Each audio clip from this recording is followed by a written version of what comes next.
ನಮಸ್ಕಾರ. ಇಲ್ಲಿ ಕಾಣ್ತಾ ಇದೆಯಲ್ಲ ಅದೇ ರೋಡು. ಇದು 4 ಎಕರೆ 14 ಗುಂಟೆ ಜಾಗ. 4 ಎಕರೆ 14 ಗುಂಟೆ ಜಾಗ, ಒಳ್ಳೆ ಜಾಗ.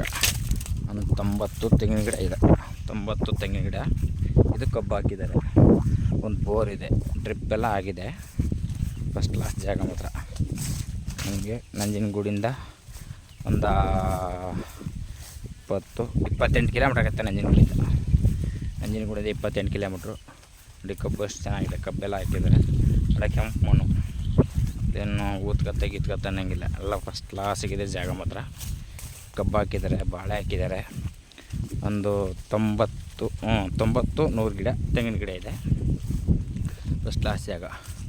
ತೋರಿಸ್ತೀನಿ ನೋಡಿ ಇದನ್ನು. ತೆಂಗಿನ ಗಿಡ ಎಲ್ಲ ಫಲ ಬಂದಿದೆ, ಎಲ್ಲ ಫಲ ಬಿಡ್ತಾ ಇದೆ. ಜಾಗ ಮಾತ್ರ ಚೆನ್ನಾಗಿದೆ, ಒಳ್ಳೆ ಜಾಗ ಮಾತ್ರ. ಲೊಕೇಶನು ಚೆನ್ನಾಗಿದೆ. ಇವರು ಎಕರೆಗೆ 28 ಲಕ್ಷ ಹೇಳ್ತಾಯಿದ್ದಾರೆ. ಎಕರೆಗೆ 28 ಲಕ್ಷ ಹೇಳ್ತಾಯಿದ್ದಾರೆ. ಚೂರು ಕುಂತ್ಕೊಂಡ್ರೆ ನೆಗೆಸಬಲ್ ಆಗುತ್ತೆ. ಫಸ್ಟ್ ಕ್ಲಾಸ್ ಜಾಗ ಅಂದರೆ ಒಳಗಡೆ ಹೋಗೋಕ್ಕಾಗಲ್ಲ, ಎಲ್ಲ ಬೆಳೆದಿದೆ, ಚೆನ್ನಾಗಿದೆ ಎಲ್ಲನೂ. ಗಿಡನೂ ಫಲಕ್ಕೆ ಬಂದಿದೆ, ತೆಂಗಿನ ಗಿಡನೂ ಫಲಕ್ಕೆ ಬಂದಿದೆ. ನೋಡಿ ಸರ್, ಇಷ್ಟ ಆದರೆ ಲೈಕ್ ಮಾಡಿ, ಶೇರ್ ಮಾಡಿ. Okay sir, thank you.